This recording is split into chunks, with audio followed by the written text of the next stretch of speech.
హన్మకొండ జిల్లాలో భారీ వర్షం కురిసింది. దీంతో అమరావతి నగర్ కాలనీ వరద నీటిలో మునిగిపోయింది. పిల్లలు పెద్దలు రాత్రి నుండి బిక్కుబిక్కుమంటూ గడిపారు. ఆహార పదార్థాలు మొత్తం వరదలో కొట్టుకుపోయాయి.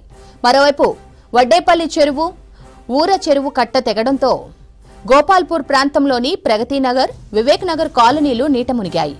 ఇళ్లలోకి వరద నీరు చేరడంతో తీవ్ర ఇబ్బందులు పడ్డారు స్థానికులు.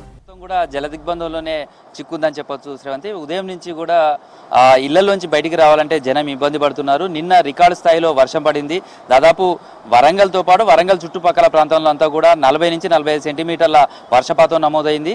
దీంతో ఆ వాటర్ అంతా కూడా ఒక చెరువు నుంచి ఇంకో చెరువుకు ఓవర్ఫ్లో కావడంతో అదంతా కూడా వరంగల్ని జల దిగ్బంధంలో చిక్కోవడానికి కారణమైందని చెప్పొచ్చు. ప్రస్తుతం మనం కూడా చూస్తే ఆ సిచ్యువేషన్ మొత్తం కూడా కనిపిస్తుంది. అమరావతి నగర్ అయితే ప్రతి ఇల్లు దాదాపుగా నీట మునిగిందని చెప్పొచ్చు. ఫస్ట్ ఫ్లోర్ మొత్తం కూడా ఇప్పటికీ ఇంకా నీటి ప్రవాహంలోనే ఉంది.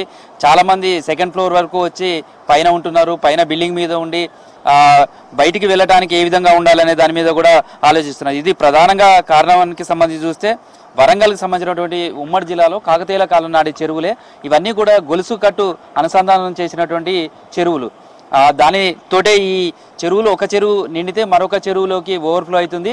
ఆ ఓవర్ఫ్లో అయినప్పుడు దాన్ని ఎంత మేరకు వాటర్ వస్తుంది అనే దాని మీద కనుక ముందు అంచనా వేయగలిగితే ఇలాంటి వరదలను నివారించడానికి అవకాశం ఉండేది. కానీ ఈసారి అలాంటి వరద పరిస్థితిని అంచనా వేయడంలో అధికారులు కొంత విఫలమయ్యారని చెప్పుకోవచ్చు. దాని నేపథ్యంలోనే ఈ స్థాయిలో వరద ముంచెత్తింది.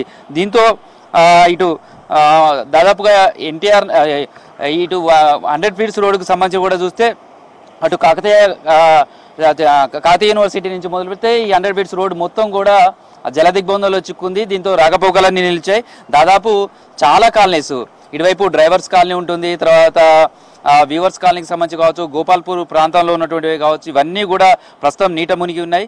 అయితే ఈ చెరువులకు సంబంధించి కూడా మనం చూస్తే ఇది స్టేషన్ గన్పూర్ దగ్గర ఉన్నటువంటి చెరువులు నిండితే అక్కడి నుంచి రాంపూర్ చెరువులకు ఓవర్ఫ్లో అయ్యి వచ్చేస్తుంది. అక్కడి నుంచి ధర్మసాగర్, మడికొండ చెరువు, అదేవిధంగా సుబ్బయ్యపల్లి, అక్కడి నుంచి వడ్డేపల్లి చెరువు, అక్కడి నుంచి గోపాల్పూర్ ఉన్నటువంటి ఈ ఊర చెరువుకు వస్తుంది. ఈ ఊర చెరువుకు సంబంధించి 2 చోట్ల గండి పడింది. ఆ గండి పడటంతో అక్కడి నుంచి ఈ వాటర్ అంతా కూడా కింద వైపు పెద్దమగడ్డ మోరి ద్వారా దిగువకు వెళ్ళిపోవాలి. కానీ అక్కడ చెరువుకు గండి పడడం, తర్వాత నగరానికి పరిసర ప్రాంతాల్లో ఉన్నటువంటి చెరువులన్నీ కూడా ఓవర్ఫ్లో కావడం, ఆ వాటర్ అంతా కూడా ఒక్కసారిగా ఫ్లడ్ అంతా వచ్చేసింది. ఆ ఫ్లడ్ తోటి ప్రస్తుతం ఈ సమ్మాయి నగర్ కావచ్చు, ఈ కాలనీలన్నీ కూడా నీట మునిగాయి.